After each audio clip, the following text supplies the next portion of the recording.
Even so does a master here do with his men. For these and all that belong to them are as much the property of the master as our brute beasts. So boasted one of the first governors of the Dutch East Indies in 1600. By the 20th century, little had changed.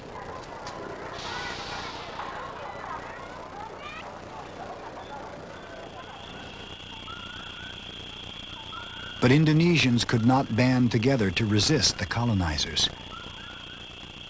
The East Indies were a wild array of some 300 different cultures. From Melanesian cannibals to the elegant courtiers of the Sultan of Yogyakarta.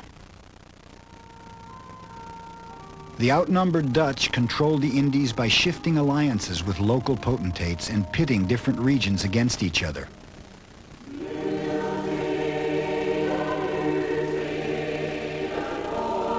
Those who resisted were killed.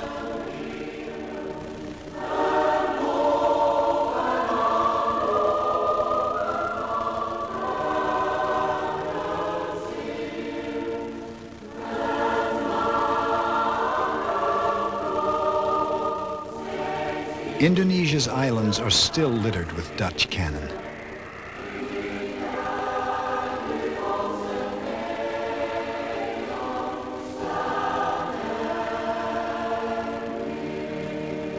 The Dutch were devout Protestants who saw conquest as proof of divine favor.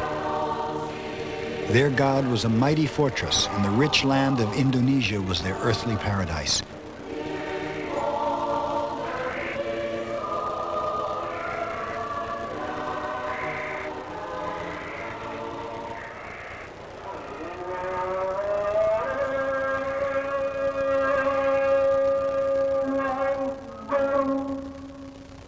Indonesians prayed for a paradise to come.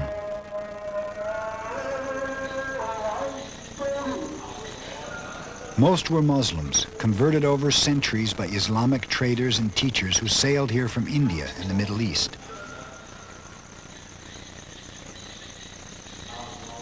In the early 20th century, rumors spread that a child of Muhammad would fall from heaven and deliver them from the Dutch. It was a time of signs and wonders, and of yearning for a Messiah whose advent seemed long overdue. We were very poor, the Indonesian people, most of them. And there was this resentment, this hatred, this anger hidden inside all of us, you know, on the island of Java. There rose a myth of the coming of a just king. So people deep within them hope for a change, a big change, to free them from this misery, this oppression, this poverty, and this, how do you call that, this not being able to express yourself as a free man or a free people.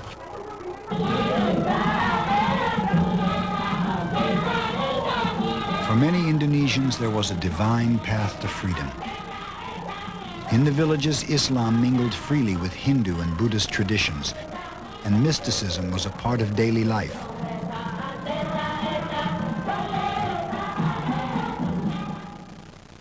But in the cities, a handful of Indonesians learned Western ideas of freedom in Dutch colonial schools.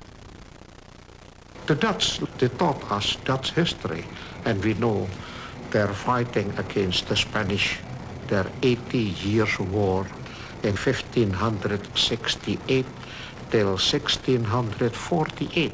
We have to learn it by heart, and we know that they were fighting for their independence. And why should we not be allowed to get our independence?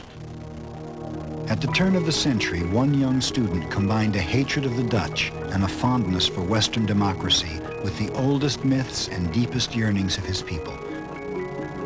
His name was Sukarno. He would become the fulfiller of prophecies, the longed-for Messiah, the leader of a revolution.